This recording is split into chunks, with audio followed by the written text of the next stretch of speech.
Colosenses es una carta que cuando usted la lea le va a mostrar algo, le va a mostrar el modelo de Dios para una vida, el modelo de Dios para una vida que quiere o que ha decidido, no que quiere, que ha decidido, que eligió ver en Jesús el rey de su vida.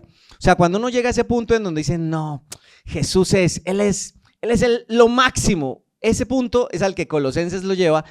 ¿Cómo es una vida que ha elegido seguir a Jesús como el Señor y el dueño? Colosenses nos explica eso. Y yendo a nuestro episodio de hoy o a nuestros textos de hoy, vamos a encontrar parte de ese modelo de vida. Por eso quiero que vayamos al capítulo 4 y a los versículos que vienen a continuación, que son los versículos del 2 al 4. Y hoy vamos a hablar sobre esto que los textos nos van a explicar, también para que usted lo entienda mejor. En nuestra comunidad, en nuestra iglesia, las predicaciones son, digamos que expositivas, vamos verso a verso. Lo que tratamos de hacer es ir en el mismo orden. El domingo anterior terminamos unos textos, comenzamos en el siguiente, como que no vamos eligiendo el tema a ver cómo nos sentimos. ¿Qué sentimos, Fer, para este domingo? Entonces, más bien vamos es en la carta, y la carta nos va llevando a estudiar y a aprender de acuerdo a lo que ella nos va diciendo. Entonces, dicho esto, el versículo 2 al 4 dice lo siguiente: dedíquense a la oración con una mente alerta y con un corazón agradecido. Oren también por nosotros, para que Dios nos dé muchas oportunidades para hablar de su misterioso plan acerca de Cristo. Por eso, dice, por ese plan estoy aquí en cadenas. Oren para que pueda proclamar ese mensaje con la claridad que debo hacerlo. Así que el modelo de hoy pues tiene que ver con algo que Dios quiere que usted y yo vivamos. Algo que usted y yo aprendemos rápidamente cuando observamos lo que la Biblia dice es que no tenemos por nosotros mismos la capacidad de cambiar. O sea, si hay algo que usted y yo no podemos hacer, es cambiar nuestro corazón, cambiar lo que somos. Si pudiéramos hacerlo, no estaríamos acá, no estaríamos buscando de Dios, porque ya tendríamos todos los cambios que queremos. Entonces nuestra vida no cambia, no es transformada por accidente, no cambiamos porque le metamos ganas. ¿Qué nos dice la Biblia que trae un cambio? Dios es quien transforma nuestra vida. Pero aquí viene una pregunta para el día de hoy: ¿cómo? ¿Cómo es que Dios transforma nuestra vida? Porque siempre escucho eso, que Dios me transforma, pero ¿cómo? Pues la respuesta es esta: oración. Así que voy a preguntarlo de acuerdo a lo que acabamos de leer. ¿Cómo puede Dios transformar nuestra vida? ¿A través de qué? De la oración. De eso se va a tratar nuestra enseñanza hoy. Usted va a poder decir cómo Dios me quiere transformar a través de la oración. Por eso quiero que usted mire el título. Y el título dice lo siguiente: el modelo de Dios para la oración que transforma. O sea, hay muchas maneras de orar, pero la Biblia nos dice que hay una manera correcta de hacerlo. Pues tanto es así que los discípulos le preguntaron a Jesús en una ocasión: Jesús, ¿cómo tenemos que orar? Y Jesús les enseñó. O sea que aunque orar uno lo ha hecho toda la vida, como quien dice caminar, yo he caminado toda la vida, pero siempre he caminado chueco. O sea, correr yo he corrido toda la vida, pero siempre he corrido mal. Pero cuando yo me dedico a correr, entonces me doy cuenta qué cosas tengo que cambiar. Yo puedo pensar que toda la vida he orado, pero hasta que no me propongo hacerlo bien, no voy a descubrir o a buscar cuál es la manera correcta de hacerlo. Ahora, una evidencia de estar orando correctamente, ¿sabe cuál es? Ser transformado. Porque si Dios usa la oración para transformarnos, ¿cuál es la evidencia correcta de estar orando como Dios quiere? Ser transformados. ¿Cuál es la evidencia de orar correctamente? Pues si yo estoy siendo transformado en mis pensamientos, si usted mira su mente y dice, oiga, sí, mi percepción de Dios ha venido cambiando. Yo antes lo veía como el juez que me quería acusar en todo, y yo me doy cuenta que no, que Él es un Dios que me ama y que me busca. O yo antes lo veía como el genio de la lamparita que yo le frotaba y ay, dame esto, y ahora me doy cuenta que no, que Él es Dios y Él gobierna sobre todo, yo no estoy para manipularlo. Si yo he venido cambiando mi manera de pensar acerca de Dios, posiblemente eso está relacionado con la forma en cómo yo oro. Si he venido cambiando mi corazón, las cosas que yo anhelo, las cosas que yo deseo, si yo cambio la forma en cómo yo vivo, eso está relacionado a una oración correcta, o sea, a orar de la manera en cómo Dios lo pide. Tan importante es seguir el modelo correcto que usted no podría imaginarse en la vida diaria querer tener un resultado sin seguir el modelo correcto. Usted entra al gimnasio, usted sabe, ¿no? Siempre hablamos del gimnasio. Usted entra al gimnasio y no puede esperar ver un cambio si no sigue el modelo correcto de cómo se entrena. O sea, usted necesita 3 cosas para que algo dé resultado: el conocimiento correcto, la ejecución correcta y el tiempo correcto. Piénselo con el gimnasio. Usted necesita el conocimiento correcto, qué ejercicios hacer, de qué, sí, o sea, para qué sirven, qué necesita mi cuerpo, el conocimiento correcto. No con cualquier idea usted va a ver un resultado, pero también necesita la ejecución correcta, porque cuando usted dice yo necesito hacer este ejercicio, pero no lo hace correctamente, pues posiblemente nunca va a ver el resultado o va a ver el resultado que no quiere, lesionarse. Pero por último también necesita el tiempo correcto, porque si usted tiene el conocimiento, tiene la ejecución, pero no espera el tiempo suficiente. Ay, si ves que yo no veo ningún cambio, yo sigo igual y mire cómo me veo, o mire que no avanzo, o mire que no mejoro mi PR en esto y en aquello. Porque no le está dando el tiempo correcto. O sea, hay un modelo correcto para hacer las cosas y que funcionen. Y usted y yo, si queremos vivir la transformación que Dios tiene para nosotros, tenemos que pensar en eso. Por más que le metamos ganas a algo, sí, yo le voy a meter ganas, si no es el modelo correcto no va a funcionar. O esta otra, muchos no le meten ganas, seamos sinceros, no le meten ganas, ¿sí? Pero tienen toda la intención. Es que yo quisiera, es que cuánto quisiera cambiar, es que yo quiero. O sea, no es que le esté metiendo ganas, tiene ganas de cambiar, que es distinto, pero tampoco cambia. ¿Por qué? Porque hay un modelo correcto para hacerlo. Usted no puede querer obligar a Dios a que Él haga las cosas a su manera. Solo recuerde esto para ir al primer punto, y es que en el Antiguo Testamento hay unas historias que le van a recordar a usted que seguir el modelo incorrecto nunca funciona.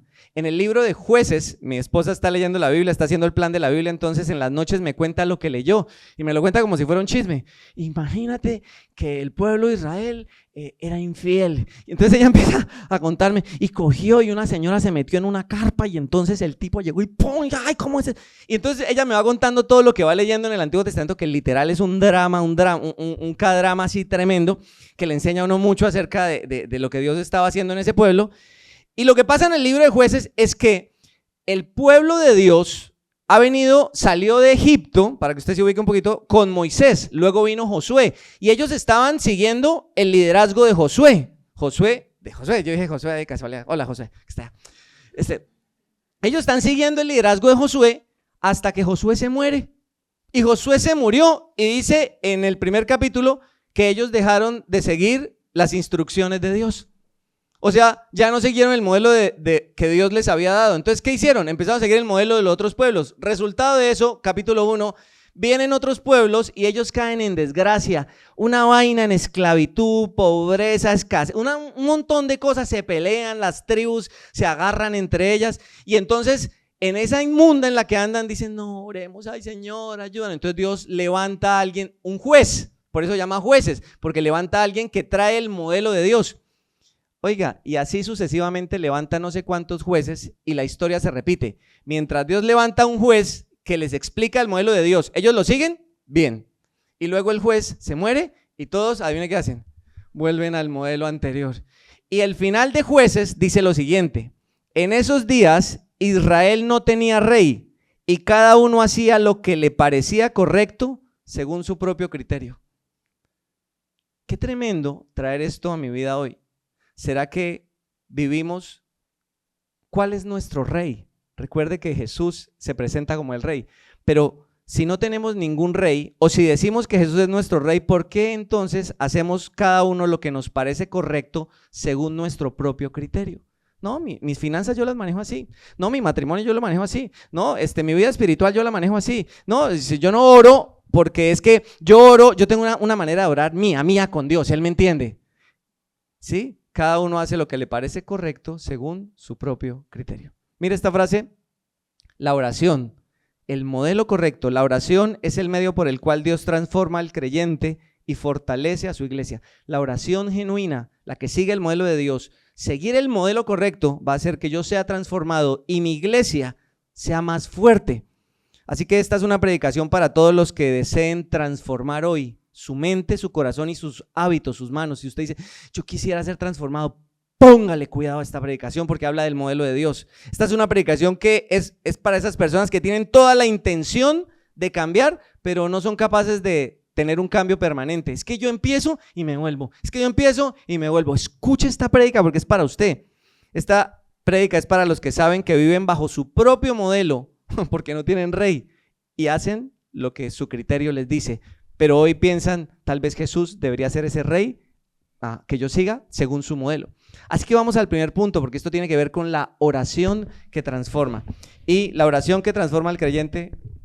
La oración que transforma al creyente, entonces es el modelo de la oración. Busquemos en la Biblia cómo es el modelo de la oración que transforma al creyente. Entonces el versículo 2 venía diciéndonos lo siguiente: dedíquense a la oración con una mente alerta y con un corazón agradecido. Observen estas tres palabras: dedíquense, mente alerta y ese corazón agradecido. Ténganlas ahí en cuenta, porque la Biblia es muy clara al expresar cómo es esta oración que realmente transforma. Y para verlas, ¿quién más sino dirigirnos al Maestro, a nuestro Señor Jesús, para observar cómo lo hizo? Y es que recuerdan el momento antes de ir a la cruz. Bueno, su voluntad siempre estaba rendida al Padre. La verdadera oración transforma al creyente porque rinde su voluntad a Dios, cambia su corazón y lo alinea con el modelo de Dios. Orar de verdad es rendirse a Dios. La verdadera oración es que yo me rindo. Yo le digo: Dios, no se haga mi voluntad sino la tuya. En esa rendición es donde existe la verdadera transformación del corazón.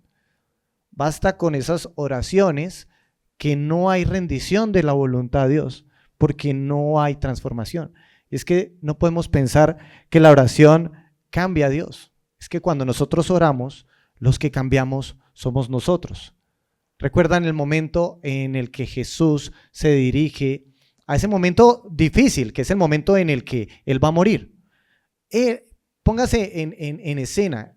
Él sabe lo que va a ocurrir en ese momento. Él le acaba de decir a las personas: me van a matar, me van a torturar, voy a morir en una cruz, y eso es lo que va a ocurrir, así que acompáñenme a orar. Y él se decide ir delante del Padre y hacer esta oración con los discípulos, una oración en la que él le dice: Dios, pasa de mí esta copa, pero no se haga mi voluntad, sino haz la tuya. Me gustaría que pensemos en un identifican, que sería el siguiente: sin oración no hay transformación. La oración que sigue el propósito de Dios forma un corazón dependiente de Dios y revela si vivimos dedicados, alertas y agradecidos. Y es que la verdadera oración es la que rinde la voluntad, y eso le permite estar alerta y estar dedicado a ella, y sobre todo estar agradecidos. Ese momento de la cruz fue un momento tremendo para Jesús, pero él decide, sabiendo que va a morir con esa clase de vida, entregar su voluntad a Dios. ¿Cómo lo dice el versículo de Lucas? Dice: entonces Jesús se alejó un poco de ellos. Él llevaba a los discípulos. Él dijo: acompáñenme a orar, quédense aquí. Y él se alejó, se hizo un poquito más adelante. Y luego dice: Padre, líbrame de esta copa. ¿A qué se refiere? A esto que él llama copa, a eso que le va a tocar beber, a esa tortura, a esa muerte que va a recibir en la cruz, y a todo lo que eso en su conciencia, en su corazón, en su vida significa. Pero no se haga mi voluntad. Aquí está la clave de la oración que transforma. No se haga mi voluntad, haz la tuya. ¿Saben que los discípulos también tuvieron esa pregunta de cómo es que se ora? ¿Cómo es esa oración que vemos que Jesús constantemente está transformándose? Es que la vida de Jesús mostraba el modelo perfecto. Es Jesús el modelo perfecto a seguir. Y entonces Él ora y los discípulos le dicen: yo quisiera saberlo. Y esa es la pregunta que ellos le hacen a Jesús: Jesús, enséñanos a orar. Dinos cómo se ora. Están diciendo en palabras de lo que nosotros estamos viendo: dinos el modelo que realmente transforma, porque quieren ser transformados. Ellos quieren ese cambio de verdad, quieren experimentar esa relación verdadera con Dios, y por eso se acercan a Jesús y le dicen: enséñanos a orar. Entonces Jesús les enseña. Él no nos va a dejar hoy sin la enseñanza. Jesús nos va a enseñar hoy también. Y les dice lo siguiente en el versículo 9, ustedes lo pueden ver en pantalla. Ustedes deben orar así: Padre nuestro que estás en los cielos, que siempre se dé honra a tu santo nombre. Venga tu reino y que se haga tu voluntad en la tierra como se hace en el cielo. Las oraciones verdaderas, o la oración verdadera no es la que, Señor, es que yo quiero esto porque es mi voluntad, y ese orgullo y ese egoísmo de que se cumpla lo que yo necesito. La verdadera oración presenta claramente delante de Dios mi necesidad, pero luego dice: espero que se haga lo que tú quieres, porque en esa voluntad es donde existe la verdadera transformación. Decíamos 3 cosas de la oración que son bastante interesantes, y es que la oración era dedicada. ¿Qué quiere decir que la oración es dedicada? Que esta oración es constante, pero no es esporádica. No es orar mucho un día, es que voy a orar mucho un día. No, es vivir conectado con Dios todos los días.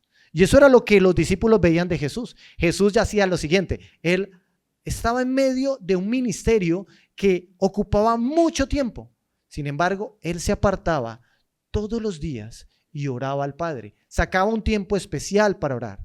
La Biblia nos enseña que debemos orar en todo tiempo. O sea, nuestra vida debe estar dedicada a la oración. Dedicarse no es algo esporádico, no es algo de a veces, es algo constante. Pero surge cuando realmente la persona rinde su voluntad a Dios. Luego viene esta palabra que decíamos alerta. Cuando veíamos en los versículos que la oración tiene que ser dedicada, pero también tiene que estar alerta. Esta palabra alerta también en las otras traducciones bíblicas y en lo que significa la palabra original es vigilante, atento, despierto, cuidadoso. ¿Pero de qué? De todo lo que ha venido hablándonos. ¿Y qué es lo que ha venido hablándonos Pablo? Que Jesús debe ser el Señor de nuestra vida y nosotros debemos apartarnos de lo malo. O sea, lo que nos está diciendo es que cuando ores debes de ser consciente de que tú estás rindiendo tu vida a Jesús. La oración no es una oración distraída, Señor, gracias por esto y aquello. La oración debe ser un momento en el que mi mente está concentrada en que yo quisiera rendir mi vida a la voluntad de Dios y apartarme del mal. Eso es estar alerta. Estar alerta es hacer de Jesús mi Señor. Estar alerta y estar vigilante es llevar la vida que es compatible con el modelo de Dios. Me gusta esa palabra del modelo de Dios porque me hace pensar, ay, qué chévere, puedo ir a un lugar donde encuentro el modelo correcto.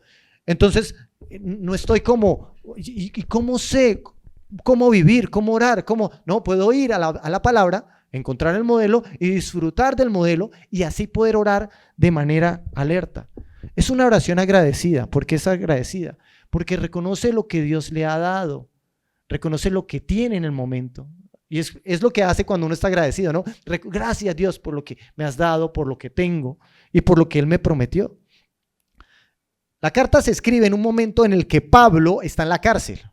Entonces Pablo está ahí en medio de la cárcel y él escribe esta carta diciendo que él está muy contento y está agradecido. Dice, doy gracias a Dios por ustedes. Y habla acerca de los discípulos. Doy gracias a Dios por ustedes. ¿Por qué está agradecido Pablo? Si está viviendo en la cárcel, si está en un momento difícil. Porque él reconoce que Dios lo salvó. Él reconoce que Dios está ahí, o sea, lo que tengo en el momento. ¿Qué tengo acá en medio de la cárcel, en medio de la oscuridad? Bueno, tengo a Dios. Reconozco que Dios está conmigo y que Dios tiene una promesa, que Él no me abandonará. Entonces puedo estar contento. Orar de esa manera es la oración que realmente transforma. Una oración que es consciente de que Jesús es su Señor, una oración que rinde su voluntad, una oración que es constante, no es una oración esporádica, pero es una oración que reconoce que Dios está en su vida, aún en los momentos difíciles. Note esto, Pablo no agradece porque todo está bien, sino porque sabe que Dios está obrando. Ah, qué bien. Yo aquí estaba esperando la Está siguiente. interesante. Quiero decir, punto. Oh, pues es que al final la oración que me ha transformado a mí y que puede transformarlo a usted, no es un modelo de oración que se inventa una comunidad. Es que para orar hay que hacerlo a las 3:33 de la... Es que para orar tienes que hacerlo en esta posición o de esta otra. No hablamos de una forma externa, hablamos de una esencia en la que la Biblia sí es clara, no de seguir una tradición de cómo orar para ver un resultado, como el que tiene un TOC y tiene que hacer algo varias veces para sentir que no se va a matar o no se va a morir, o ¿sí? No, hablamos de que la oración debe ser algo genuino siguiendo el modelo correcto. Orar es depender de Dios, pero depender de Dios no es pedirle que me ayude, porque alguien podría decir, no, yo dependo de Diosito, yo dependo de Dios porque yo le pido todo. Diosito, por favor, ayúdame. Eso no es depender de Dios, eso es pedirle a Dios. Depender de Él es que tú te rindes a Él, es que tú vienes a Él y dices, oye, Dios, Jesús, tú eres el que manda, yo dependo de ti. Pero aparte de eso, depender de Él necesita que tú conozcas lo que Él piensa, porque tú no puedes depender de alguien a quien no conoces. O sea, depender significa que tú te apartas de las cosas que Él te dice que debes apartarte. O sea, tú llegas en oración, pero como dependes de Él o tomaste la decisión de depender de Él, no llegas sabiendo que estás haciendo cosas que Él ya te ha dicho que tienes que sacar de tu vida. Entonces yo solo puedo acercarme a Dios cuando sea perfecto. No, no hablo de eso. Hablo de que no nos hagamos los locos. O sea, vamos a orar, Señor, guíame. Él te dice qué hacer y tú no le haces caso. Entonces le sigues diciendo, guíame, guíame. Y Él te sigue diciendo, pues que lo hagas, hazlo, hazlo. Entonces, depender en oración significa que yo lo escucho y le hago caso. Eso es depender. Y que yo me entrego a las cosas que Él ama. Por ejemplo, Él me dice, haz esto, perdona, organiza tu vida de esta manera. No llegas al siguiente día a ver si Él cambió de opinión. No, Él no cambió de opinión. Él va a seguir tratando de guiarte por el mismo camino. Así que esta es la oración que transforma. Es una en la que yo dependo de Él. Pero la oración no solo me transforma a mí, ¿sabe? La oración transforma a la iglesia. Y eso es muy emocionante. Por eso el punto con el que vamos cerrando es el punto 2, que dice la oración que capacita, que cambia, que transforma a la iglesia. Hay una forma de orar que transforma nuestra vida, pero también hay esa misma forma de orar que me transforma a mí. Escuche esto, va a revolucionar la iglesia. Va a hacer que la iglesia se sienta una vibra distinta. No, quite esa palabra, pero es para que la entendiera, ¿sí? Ay, aquí hablan de vibras. No, no es eso. Eso hay que editarlo de la predicación, Julián, para evitar malos entendidos. Se sienta una energía. Ya ves. Se sienta que la iglesia es diferente. Se sienta, algo está pasando aquí. Algo huele bien. Mire el texto, versículo 3 dice, oren también por nosotros para que Dios nos dé muchas oportunidades para hablar de su misterioso plan acerca de Cristo, para que les dé muchas, ¿qué? Oportunidades. Por eso estoy aquí en cadenas, por eso, por estar hablando de Cristo, es que estoy aquí en cadenas, pero dice, oren para que yo pueda proclamar ese mensaje con la claridad que debo hacerlo. ¿Cómo te imaginas una vida transformada? Bueno, una vida transformada, mente, corazón y manos. Alguien que cambia su manera de pensar, sus anhelos y sus acciones. Eso es una vida transformada. Pero ¿cómo te imaginas una iglesia transformada? Tal vez una iglesia revolucionada por Dios. Algunos la presumen o pueden imaginársela con el tamaño. No, es que ahí está revolucionada porque mire cómo es de grande. O con el ruido, mire cómo se siente la vibra porque todo el mundo está... O sea, como si eso fuera revolucionado. Tal vez en la mente de alguno está eso. ¿Cómo es una iglesia revolucionada? Pues te voy a decir algunas cosas de una iglesia que se está revolucionando, en la que algo es distinto. Es una iglesia donde uno siente que es amado, en donde uno sabe que las personas lo aman. Eso es una iglesia revolucionada, que usted llega a un lugar donde diga, esta persona, ¿por qué me ama? Si este man, ¿qué tiene? ¿Por qué siento que me ama? O sea, ¿por qué me ama? ¿Por qué hay amigos? Porque es una iglesia revolucionada. Esa es la iglesia a la que quisiéramos ver. Es una iglesia donde nunca faltan manos.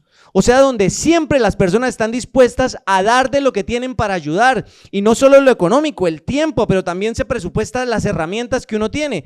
O sea, aquí hay una necesidad y de una vez hay herramientas. Eso es una iglesia revolucionada.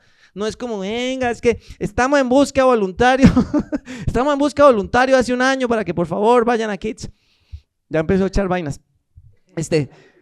Pero la revolución ha venido porque Uno ve cómo el corazón se va despertando. Una iglesia revolucionaria es donde hay hambre de la palabra, donde la gente dice, uy, yo quiero conocer más de lo que Dios dice. No es como, ay, vengan al estudio, por favor, no dejen de estudiar la Biblia. Eso no es revolucionado. Revolucionado es, uy, llegaron todos, ¿cuándo? ¿En qué estamos? Uy, estuve leyendo esto, me metí, estoy en la aplicación, estoy mirando este estudio. Una iglesia revolucionada es una iglesia donde todos conocerían que esa iglesia está apasionada y es fiel a Jesús, no a la visión de la iglesia, porque todo el tiempo la van hablando, es que en mi iglesia, es que como si fuera la marca, o no es lo que una persona dice, es que mi líder, no, es que son personas que se conocen porque están apasionados y son fieles de Jesús. Todo el que los conoce, ese man es distinto, no, a ese man ni lo invite por allá, porque es que ese es un apasionado por Jesús, y ese man porque actúa así, pero es un conjunto de personas así. Entonces dicen, esa iglesia es así.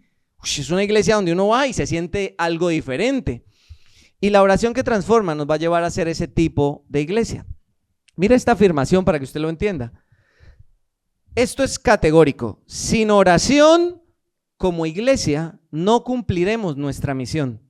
La oración que sigue el propósito de Dios nos transforma en una iglesia que no solo pide, sino que busca oportunidades para llevar a Cristo a cuanto sea posible. Así que me gustaría que usted volviera a oír esto. Sin oración no cumpliremos la misión. Así que yo lo puedo decir y usted puede completar la frase. Sin oración no, ¿qué? No cumpliremos la misión. O sea, si uno quiere una iglesia revolucionada, no va a pasar metiendo más servicios, haciendo más cosas, metiéndole ganas. No va a pasar así, porque podemos hacer todo el esfuerzo nuestro, pero eso va a venir desde adentro, desde un grupo de personas que en oración, orando, sean transformadas porque dependen de Dios. Quiero que mire estos dos textos que vienen porque le va a ayudar a llevarse una idea clara de cómo es esa iglesia, de cómo es la iglesia que Dios quiere, en la que Dios quiere transformarnos. En 1 de Tesalonicenses capítulo 3 dice esto: finalmente, amados hermanos, les pedimos que oren por nosotros. Oren para que el mensaje del Señor se difunda rápidamente y sea honrado en todo lugar a donde llegue, así como cuando les llegó a ustedes. Oren también para que seamos rescatados de gente perversa y mala, porque no todos son creyentes. Así que me devuelva un poquito las palabras. Oren para que el mensaje del Señor se difunda, ¿cómo? Rápidamente.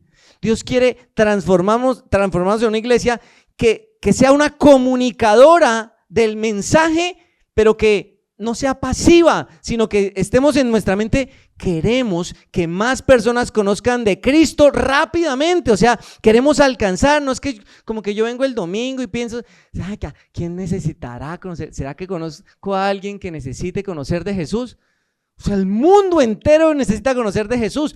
Y si como iglesia tenemos esa misión clara, mire, una iglesia sin misión es una iglesia débil. Si como iglesia no sabemos que nuestra misión es dar a conocer a Cristo, o sea, vamos a volvernos débiles, nos vamos a desanimar, vamos a ser una iglesia infantil porque vamos a estar viniendo siempre a ver qué me dan, qué hay para mí. Y no me gustó hoy mucho como la gorra de Ricardo no me gustó mucho hoy. Entonces empezamos a pensar en cosas que no tienen que ver con lo importante porque no tenemos la misión clara. El propósito claro hace que nos preparemos.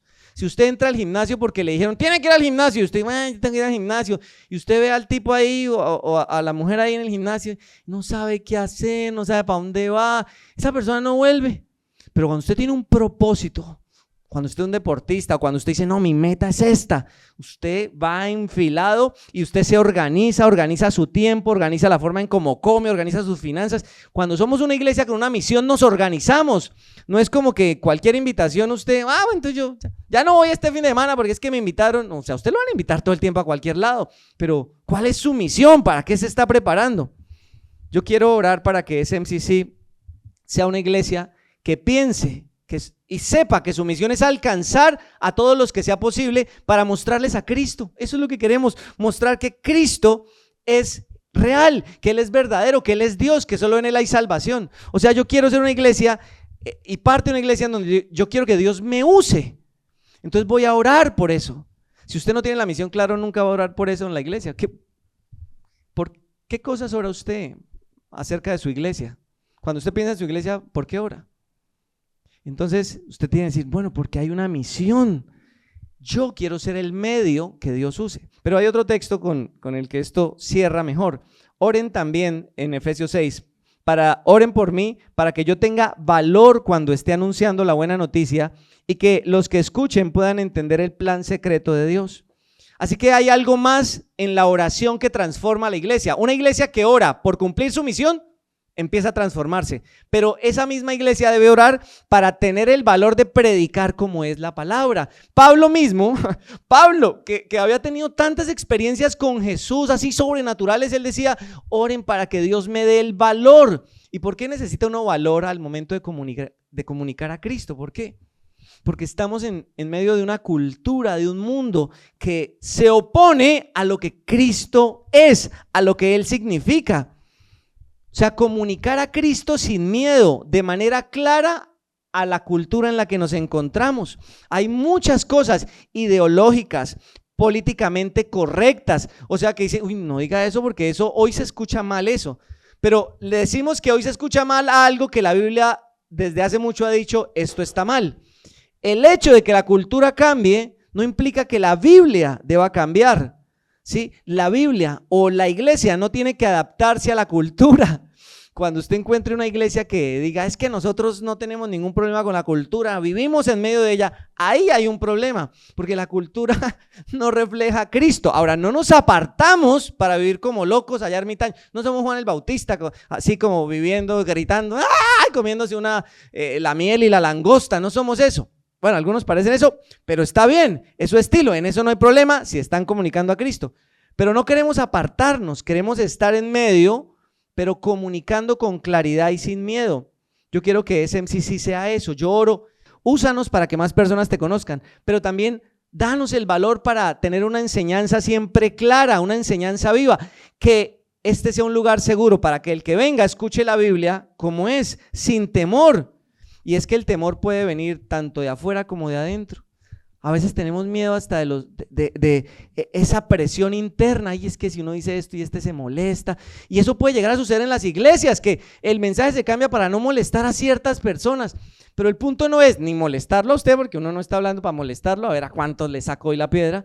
El punto es, yo voy a comunicar a Cristo. Y voy a comunicar lo que la palabra dice sin miedo, con claridad. ¿Por qué? Porque esa es nuestra misión. Yo quiero orar por esa iglesia. Y cuando yo empiece a orar, si usted y yo oramos, alguien pensará, claro, ese es su trabajo, ore. No es como que ore. Ese es nuestro trabajo. Porque Dios nos llamó a orar dependiendo de Él para ser transformados, pero también a orar por nuestra iglesia para que sea una iglesia transformada. Una iglesia que Dios pueda usar y que predique con valor, sin miedo, con amor, pero con valor. Así que eso me lleva a una frase final y a un versículo final con el cual quisiera que pudiéramos orar, que está en Mateo 28:19. Punto. Aquí me parece interesante ir a las palabras mismas de Jesús. Mateo 28:19 es conocido entre nosotros como la Gran Comisión. Y es lo que el Señor encargó a la iglesia en el momento en el que se establece el cristianismo directamente por Jesús. Por eso hay algo que está en el corazón de nosotros que es alimentado por estas mismas palabras, porque nosotros queremos hacer lo que Jesús quiere que nosotros hagamos. ¿Quieren escuchar a Jesús? Bueno, estas son sus palabras. A los que vinieron hoy y dijeron, yo quiero oír a Jesús. Mateo 28:19 dice, Jesús es el que está diciendo esto. Así que vayan y hagan seguidores en todas las naciones. Bautícelos en el nombre del Padre, del Hijo y del Espíritu Santo. Enséñenles a obedecer todo lo que yo les mando. Tengan presente que yo estaré con ustedes todos los días, hasta el fin del mundo. Esas son las palabras de Jesús. Jesús nos está diciendo, he puesto algo en ustedes, vayan y compártanlo. Es el evangelio. Él está diciendo, yo les hablé acerca de cómo ser perdonados de los pecados, cómo tener vida eterna, cómo glorificar al Padre, cómo orar. Vayan ustedes y hagan discípulos y enséñenles a otras personas a hacer a obedecer todo lo que yo les he enseñado. Fueron las palabras de Jesús. Y pensaba en este ejemplo del carbón. Hoy escuché, ayer estaba mirando acerca del ejemplo del carbón. Me parecía bastante chévere porque si nosotros asociáramos nuestra vida a las personas como a un carbón, el carbón por sí solo no produce calor, él está frío, es opaco, pero si el carbón se acerca a las brasas, algo cambia. Y esas brasas y ese fuego es la oración y la palabra que me permite acercarme a Dios mismo, que es el propio fuego. Cuando esto ocurre, el carbón poco a poco va entrando en calor. Luego viene una transformación sobrenatural en el carbón, porque el carbón empieza a ponerse cada vez más rojo y luego se pone brillante. Y el carbón que antes estaba en el fuego, ahora es fuego. Ahora el mismo carbón es fuego. Esto es lo que hace el estar cerca de la brasa para el carbón. Y es lo que nos hace estar, es lo que pasa en nuestras vidas cuando estamos cerca de Dios, cuando empezamos a orar, cuando leemos la palabra, cuando nos reunimos en la iglesia, empezamos a calentarnos de a poquito y empieza una transformación y luego se pone brillante. Pero aquí está lo importante de ese llamado de Dios a ser discípulos, y es que el carbón no guarda para sí su calor, sino que está ahí para calentar a los que están al lado. Y es impresionante porque Él está ahí para quitar el frío. A esos carbones fríos que están al lado, empieza a calentarlos y tiene un poder sobrenatural dado por el fuego inicial. Y es que Él puede hacer que otros carbones apagados se enciendan. Lo que la palabra del Señor nos dice cuando vayan y hagan discípulos es Dios mismo diciendo: yo quisiera que todos ardieran con esa misma pasión por conocerme, por amarme, por seguir el modelo. Pero no porque esto cambie a Dios, sino porque eso nos cambia a nosotros. Nos vuelve personas amorosas, personas que si éramos egoístas ahora somos generosas, personas que si antes eran odiosas ahora son amables, personas que antes siempre se veían gruñonas ahora comparten de lo que tienen y muestran a Dios a través de su vida. Esa es la transformación de la iglesia. Pero si lo hacemos juntos, imagínense cómo arde, cómo arderán muchos carbones juntos. ¿Cómo ardemos? ¿Cómo hace la iglesia? La iglesia se junta en torno a la oración, a la palabra, a Dios, y cada vez puede transmitir mejor lo que viene de Dios. Aquí está la clave, y es no intentar nosotros arder por nuestra propia cuenta, porque entonces simplemente trataremos de dar de lo que nosotros tenemos o somos. Pero si nosotros nos acercamos a la fuente principal, que es Dios, entonces podremos estar seguros que lo que compartiremos es a Jesús mismo, a Dios. Tenemos que exponernos constantemente a la fuente, a su palabra, a la oración, a Dios mismo, para que lo que compartamos sea a Jesús. Esto, Dios, esa manera de compartirlo, Dios lo expone en el pan y el vino. Él le dijo a los discípulos cuando iban a tomar el pan y el vino, dice: cuando ustedes hacen esto, ustedes proclaman mi muerte hasta que yo vuelva. O sea, cuando nosotros nos reunimos a tomar el pan y el vino, nosotros estamos compartiendo a Jesús y la gente está viendo que nosotros estamos siguiendo las palabras de Jesús, y la gente puede entender que un día Cristo murió en la cruz para cambiarnos y que ahora puede entender en este instante que Él también lo hizo para cambiarte a ti. Por eso nosotros tomamos el pan y el vino, alertas, conscientes de por qué lo hacemos. Y así me gustaría que lo hiciéramos hoy. Tomémonos este tiempo para ponernos de pie, ir por la copa y de manera alerta y consciente pensar en lo que Él hizo por nosotros en la cruz.